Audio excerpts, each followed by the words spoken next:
For those of you who don't know me, I don't often take the time to introduce myself. I just never really know where to work that in. So I'll just put out there, my name is Rachel, and this is my blog vlog, Buffalo and Pine. So today is actually one of the first just gorgeous, sunny, warm days that we've had in almost like a week and a half. This entire last week at least has just been overcast, rainy. I haven't been able to be outside working in my garden boxes as much. I'm still getting my hands in the dirt, just inside with my houseplants. I've actually accumulated clips from the past month or so of propagation projects. Most of them did happen this week, and I just wanted to share them with you.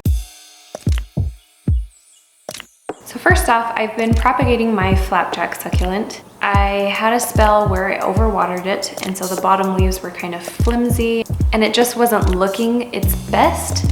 I also had it in an area that wasn't direct sunlight for a while, and I think that it does much better when it's on the windowsill itself.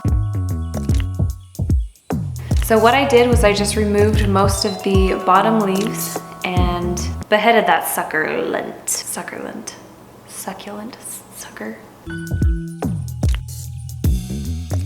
So I did plant the top that I cut off back in the soil, and then I planted the little nub with the original root growth in its own little pot, and from that it grew just a myriad of little tiny baby succulents, which I was so excited about. I was expecting more from the leaves of the plant, and nothing came of it.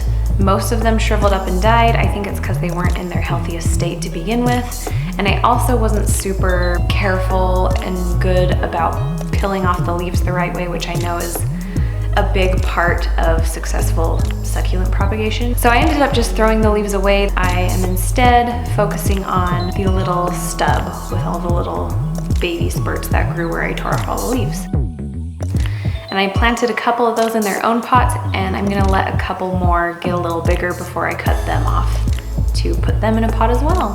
And then I can share flapjacks with the world. My silver leaf pothos has, and guys, is it a pothos or a philodendron? Because I've literally read articles that say both, but I love him so much. He is just beautiful. Of course, I'm going to propagate him as often as I can. I have a golden pothos that I propagated a few months back. I think it was like December actually, maybe November, December time. And I propagated it down to the very base. It hasn't grown any vines in a really long time. So it's actually just barely starting to vine. And I think that's just because I went too gung-ho with actually cutting everything down to the pot. So I'm not taking too many vines off of the silver leaf, the satin silver pothos. It has a million names. I'm not taking as much off of that. I want to leave quite a few vines that I still have the beautiful cascading silver leaves coming down in my living room. While I was at it, I did propagate both of my snake plants.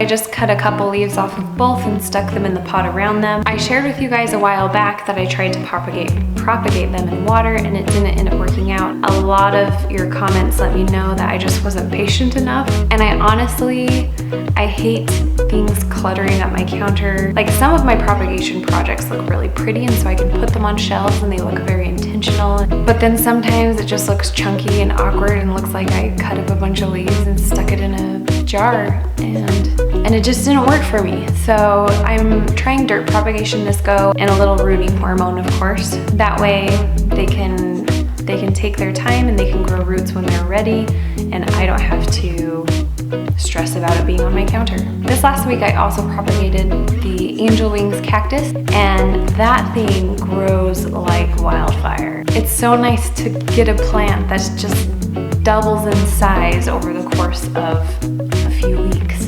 And I gotta say, this was my first time propagating cacti, and it was so satisfying to pop those little heads off.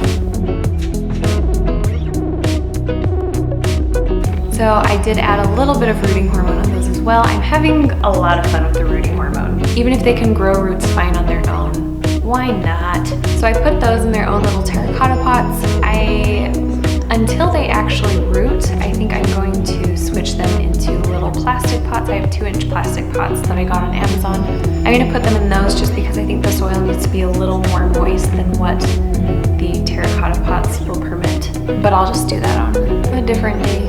I also propagated my Peperomia. This is the Ruby Cascade Peperomia. She is adorable and I love her so much. I can't tell you guys how pleased I am with her and the way that she's been growing. She's already gotten so long in the short time that I've had her. One of my vlogger friends, Myra, you guys can check out her channel. She is a sweetheart and she posts lots of plant videos. But she shared her propagation station one day and she had Ruby Cascade Peperomia vines in a glass of water that had already rooted. And as soon as I realized that you could propagate your peperomia in water, I had to do it as well. So, cut off a bunch of shoots, stuck it in water, and I'm gonna wait for the magic to happen.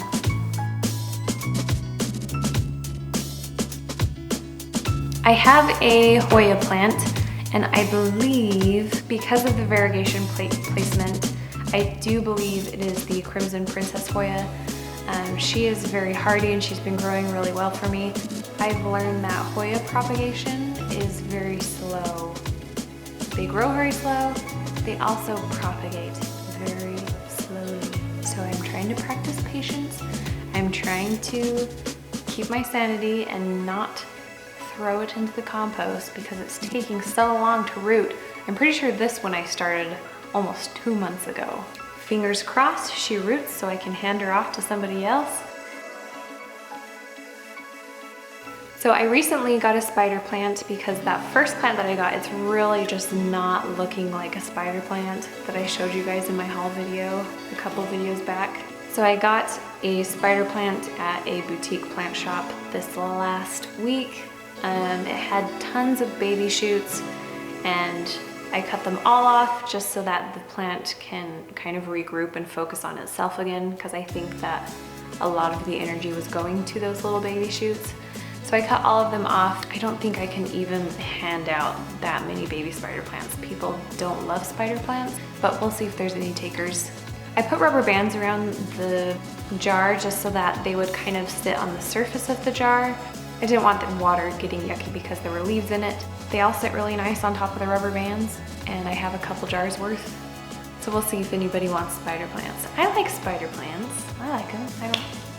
I don't know why people don't, but I think they offer something different. And I'm also trying to propagate a little more of my sedum burrito donkey tail succulent. So peeled off a few of those leaves and just placed them around the pot to see if I can thicken it up. My sister-in-law suggested that I do that because they're supposed to grow really easy. So I'm trying it out and hoping for the best. Okay, and now I'm actually gonna take you over to my propagation station. It is an eyesore, so I apologize. It's not pretty, but I'm gonna take you over so you can see what's going on anyways, and I can show you some of the other mini projects that are happening right now. I actually have all of these sitting on a heat mat, just because we have had a lot of cooler days this week. I've used this for a lot of propagation projects and experiments all through the winter time. Now that it's spring, I don't find that I need to use it as much, but this week it stayed plugged in. I actually should unplug it today because it's been a little warmer. It just helps to promote that root growth. So here's the heat mat, and then most of what I have on here is just all of the silver pothos cuttings. And then I have the spider plants, more than I'll be able to do anything with, I'm sure. So off to the side, I've got the Hoya cuttings, which again, and we can check right now, I'm pretty sure that they still have not rooted. Very gently.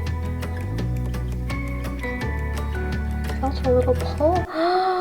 You guys, I did it! I did the Hoya propagation. Do you see that? Oh, what a great day. I tell ya, I've been waiting for these guys for forever by my standards. So I did plant him back in the dirt. He might not take just because I disrupted his roots because I was trying to like vlog and pull him out at the same time. But that's okay because all the others are still in there and I'm sure that those will root soon as well. Very exciting. I'm very excited about that. Okay, and the last thing My sweet sister-in-law got me these for my birthday. These are a string of turtles. She ordered some of these cuttings for me, so I stuck them in the dirt, and there are a few leaves that I peeled off on the tips just to promote some more rooting, and so I planted those just to see if anything would come of them. I know this was a little more casual than some of my vlogs. I usually really try to take the time to make it something a little more curated, but there's actually a lot of exciting things that have been happening, and I'm going to share a big announcement with you next week, and I think those that have been following our channel from the beginning are going to be very excited. So stay tuned for that announcement next week. You definitely don't want to miss it, and I wish I could tell you now, but I can't give you all the goods in one video. So make sure to check back next week. Until then, we'll catch you guys on the flip.